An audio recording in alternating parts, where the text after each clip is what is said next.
All right, so again, just to review, in order to add fractions together, we have to have a common denominator. 1/5 plus 2/5 adds together to be 3/5. And then again, it works the same way when you're adding rational expressions. 4 over 2x plus 3 over 2x equals 7 over 2x. This works because we already have a common denominator. So let's practice over here with a few examples. You already have the common denominator of x plus 4. So you combine the tops together, x plus 3.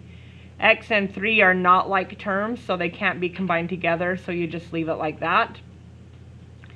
On number 2, you already have a common denominator of x minus 2, so you're just going to rewrite the x minus 2, and then you're going to subtract the top, 3x minus x.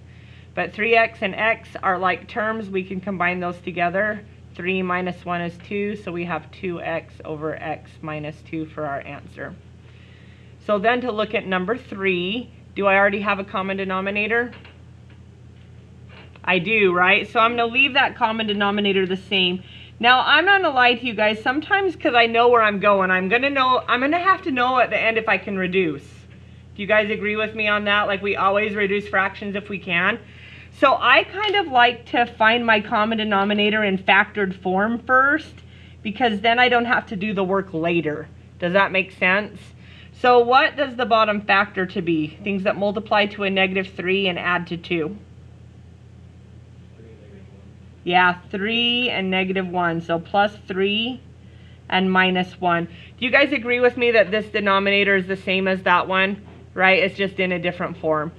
Okay, so then up here on the top, I would have x plus 4 minus 1. Because with the common denominator now, I can just do what the top asked me to do. What do I end up with on the top? X plus 3. Yeah, x plus 3. Do you see how it helped to have that denominator already factored out? Because what happens with those x plus 3s? Yeah, they cancel to what?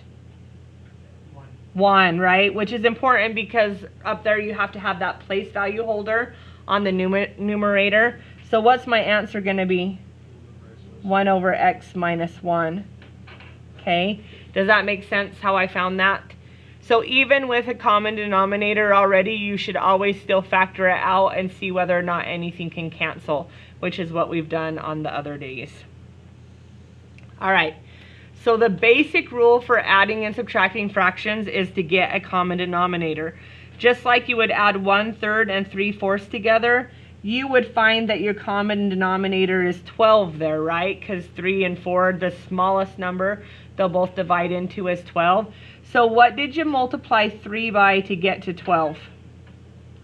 You multiplied it by 4. If you do it to the bottom, you have to do it to the top. So 1/3 becomes 4/12.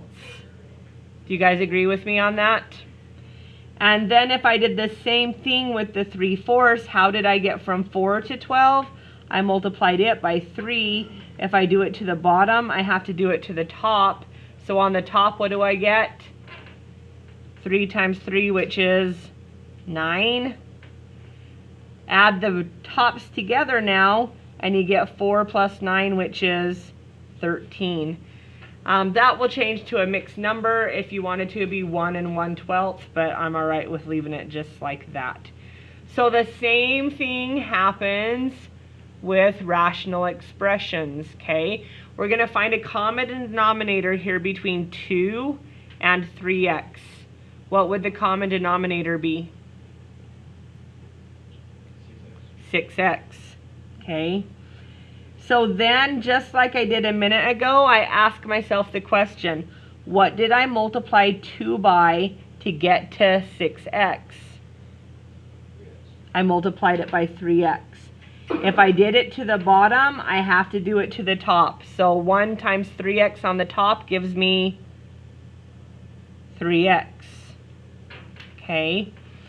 Then you go to the other denominator and you ask yourself, what did I multiply 3x by to get to 6x? I multiplied by 2. If I multiply by 2 on the bottom, I have to multiply the whole top through by 2. So this becomes 4x plus 2. Do you guys agree with me that I have to multiply the whole top by that number? So I had to use the distributive property. Okay, so combine your like terms on the top now because we're adding.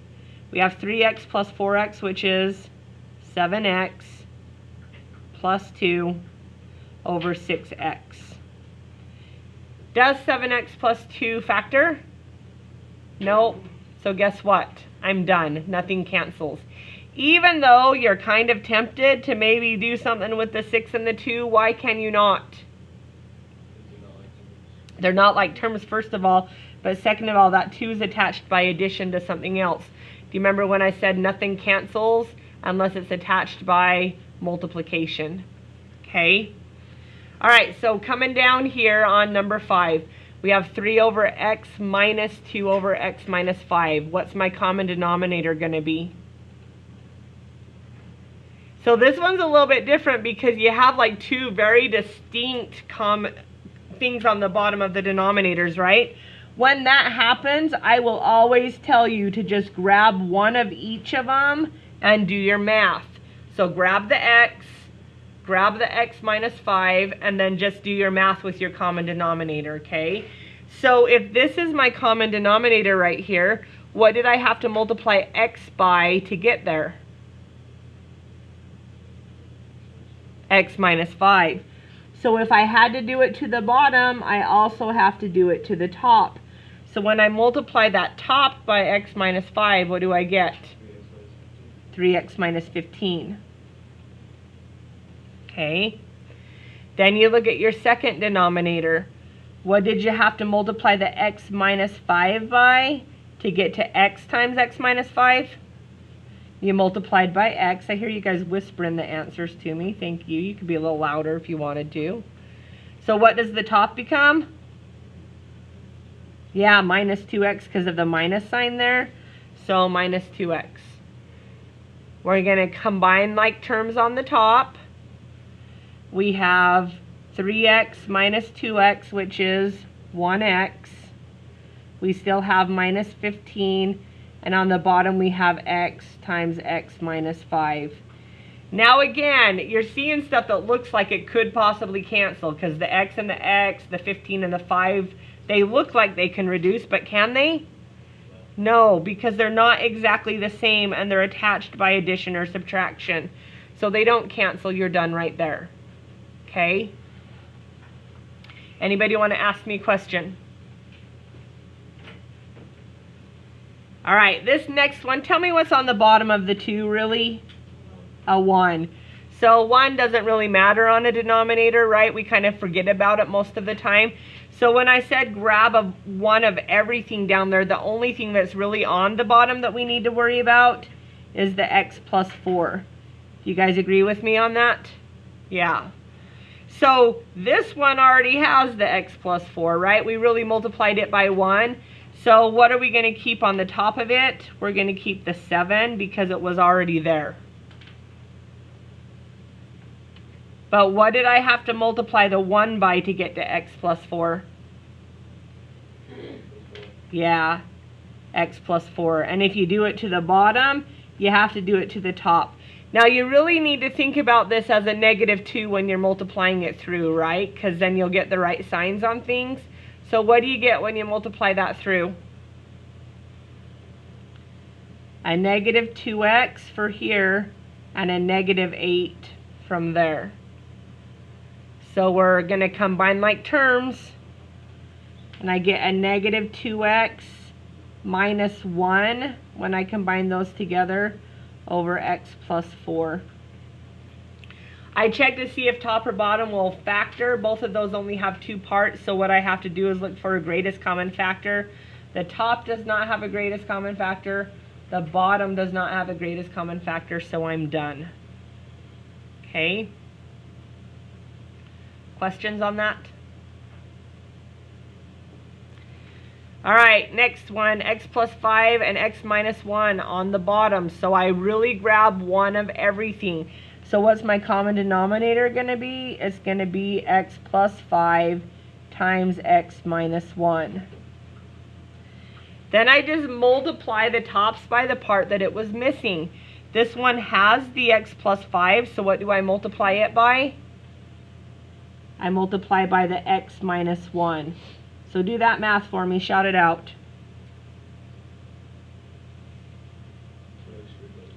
Yep, 2x squared minus 2x, nice job. Okay, then I'm going to look at the bottom over here. It had the x minus 1. It has to have the x plus 5. So I'm going to multiply the top by x plus 5. Please remember to keep that negative sign right here on the 3. So what do I get when I multiply? Good. Okay. From there, we're going to simplify the top and then see if anything will reduce. So on the top I have 2x squared. This combines to be minus 5x minus 15. And on the bottom I have x plus 5 times x minus 1. How are we going to be able to tell whether or not anything can cancel on this? Does anybody have any ideas? We have to factor the top, right?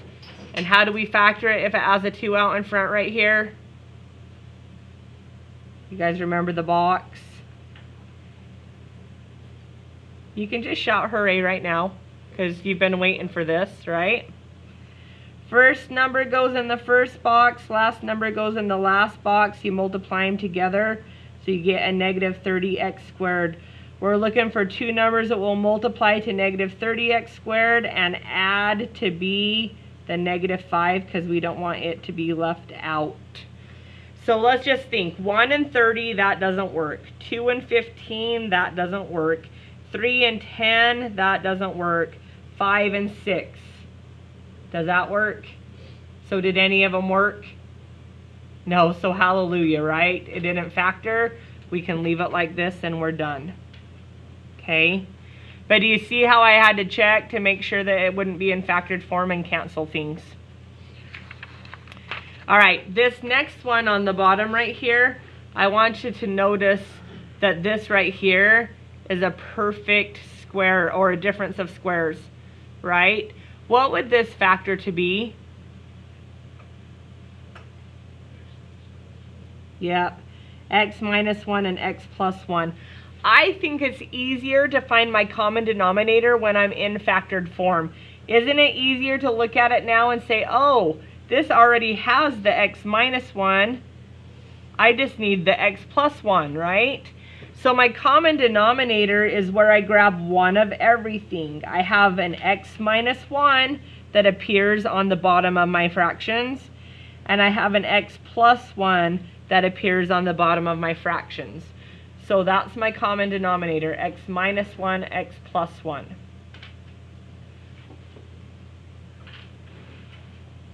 What's this first one missing? It's missing the x plus 1. So I have to multiply it through. This turns into a FOIL problem when I multiply that. I have 6x times x, which is 6x squared. I have 6x times 1, which is plus 6x. I have 4 times x, which is 4x. And I have 4 times 1, which is 4. Then I look at the bottom of my other fraction. It already has my common denominator, so what do I get to throw on the end? Plus 5. Yeah. Wouldn't it be minus 6x? These are times by negative 1. Did I mess up? Wait, never mind. I was like, You okay? yeah. Because I had the minus 1 on the bottom already, right? So we had to do by the plus 1. I'm glad it wasn't me that messed up. But thanks for asking. It's always good to check each other's work. Alright, are we good then on the top? So we're combining like terms. We have 6x squared by itself there. How many x's?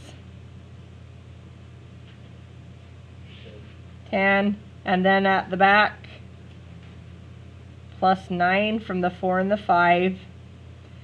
How are we going to check that to see if we can factor it? We have to throw it through a box real fast, right?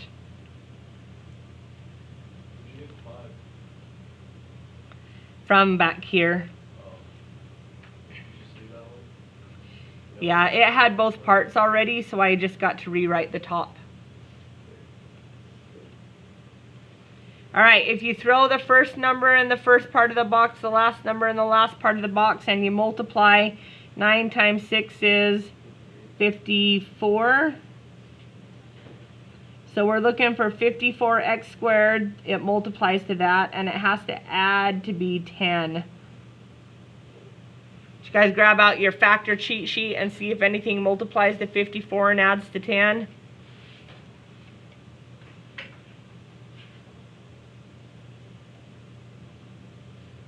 I don't know what it is, 3 times something. 3 and 18. Anything else go into it? 9 and 6, right? Will any of those add to 10?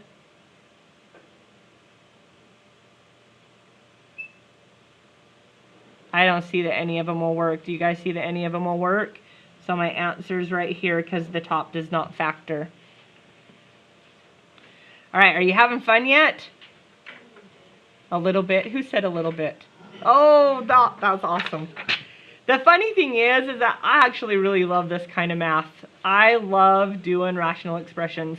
So hopefully you guys will think they're not awful while you're doing them, but I know that you don't like fractions, so it's okay to hate these.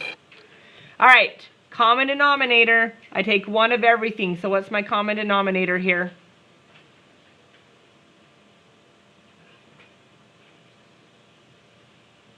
Oh, it's okay, I got it, you guys.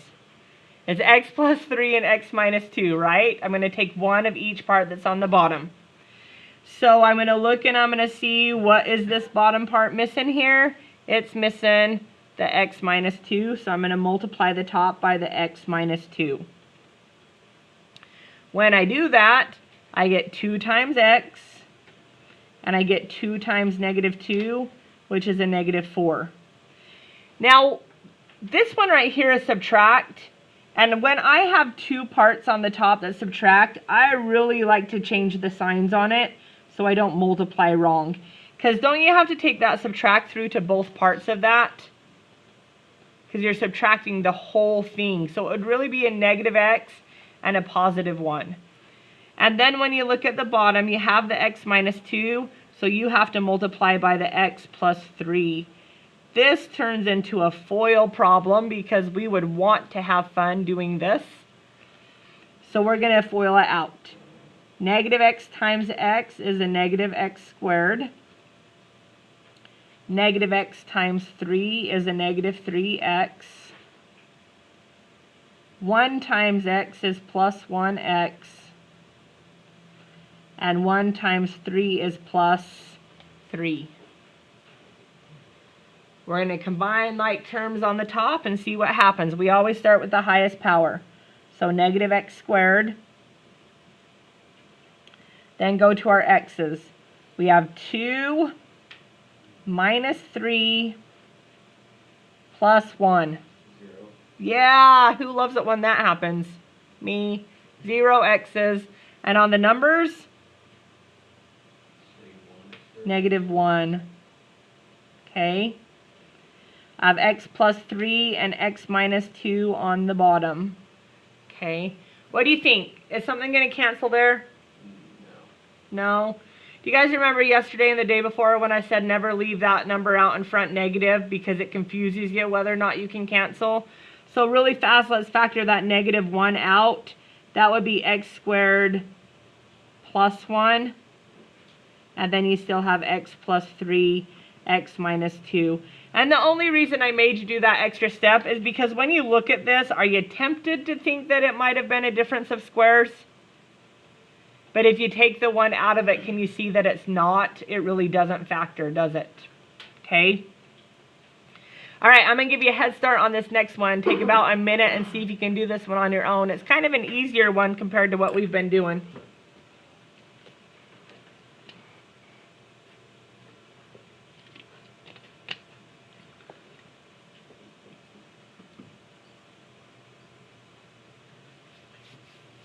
How would you miss the score? Go ahead.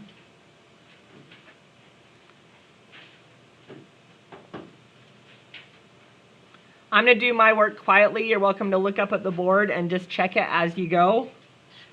And if you used a different common denominator than me, it's okay, because if you went bigger than I did, it will still cancel in the end.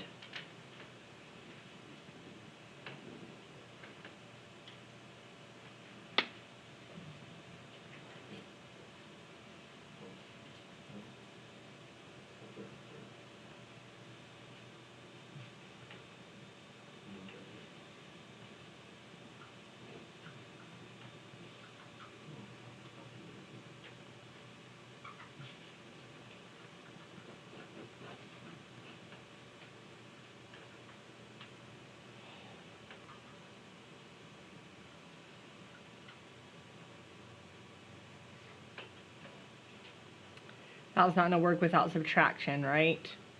Anybody agree with me on that? Because I'd have to have it be